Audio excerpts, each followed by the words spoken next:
Believe it or not, this is a 3-year-old camera. Sony FX3 was first released on March 2021. This camera was the perfect combination of specs and convenience, targeted both for filmmakers and content creators. It was an instant hit, though it was kinda rebranding or rehousing of the popular Sony A7S3 because of the same sensor size, but Sony added some of their cinema line features and name onto it. Now almost all the Sony shooters nowadays use this camera as their main video camera. By the way, this is a video-centric camera, so keep the photographers out of it. Even multi-million dollars film have been shot in this camera. So this is extremely capable camera, no doubt onto that, but 3 years have been passed and all the other brands caught up. Even Sony itself has some pretty great cameras like ZV-E10, Sony A7C II, FX3 lined up. Some of these cameras have even better autofocus than this camera, and phones are getting better day by day. So the question normally comes into mind, is this camera really worth buying in 2024?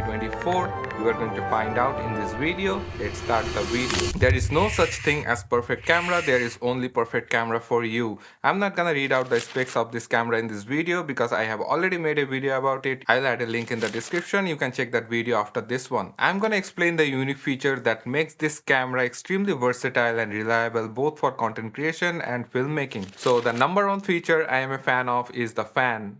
You get me? Fan. Anyway, Sony FX3 has an internal fan built into it. This camera never heats up, at least I haven't noticed. I have done long recording sessions, live streams. This camera never heats up, never turned off suddenly. This is an extremely reliable camera. Number 2 is its compact size. This is a cinema camera in your hand. This was unimaginable even 5 years ago. That's why it's extremely popular with content creators, because you can carry this camera anywhere and no one will give you a look. You will be more comfortable of carrying this camera rather carrying a big camera rig. I mean, I have carried this camera into metros, no one cared. It's kinda normal, it's not looking like a cinema camera. As camera rig is mentioned, you don't need a camera cage to mount different accessories to this camera. This camera has a built-in cage and quarter 20 mounts all over its body. I don't use any cage with it, I like to use it as it is, but you can build a proper cinema rig out from it if you want. At least you have the option for that. Then comes the image quality. Though it is a 12 megapixel sensor, same as the Sony A7S3, but the image coming out from it is extremely beautiful. You can just use S-Cinetone, a picture profile inspired from Sony Venice, which is a proper cinema camera,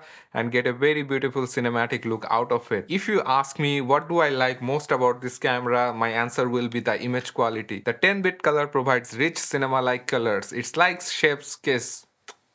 Yeah, it's so good. And lastly, the dual native ISO and Cine AI mode. In case you don't know about Cine AI mode, this mode kind of restricts this camera to its dual native ISO 12800 and 800 to get the absolute best dynamic range and clean image. This camera has 15 stops of dynamic range, which is by far the best from Sony mirrorless cameras. Dynamic range is one thing which differs a cinema camera from a DSLR camera. You can capture the highlights and shadows with the maximum details possible. So these are the features which made me choose this camera over the other cameras: the versatility, the reliability, and the image quality. By the way, it has all the top-notch specs of Sony mirrorless cameras, so don't think that it doesn't have the other features. It has all the other features, but there are some more unique features that differs this camera from the other cameras. As I have already discussed about those in a separate videos, I will add a link in the description. You can check that video after this one. Now comes the answer of the day. Is this camera really worth buying in 2024? I think you already guessed the answer. It's absolutely yes. This camera is absolutely the best camera for videos in my opinion. Not only that, this camera will be relevant for me for the next 5 years, no doubt. Remember the quote I made? There is no such thing as perfect camera. There is only perfect camera for you. This camera might not be a perfect camera for you, but hopefully my reasoning will help you to decide whether this camera is for you or not. That's all for this video. If you like this video, hit that like button and consider subscribing. See you in the next video.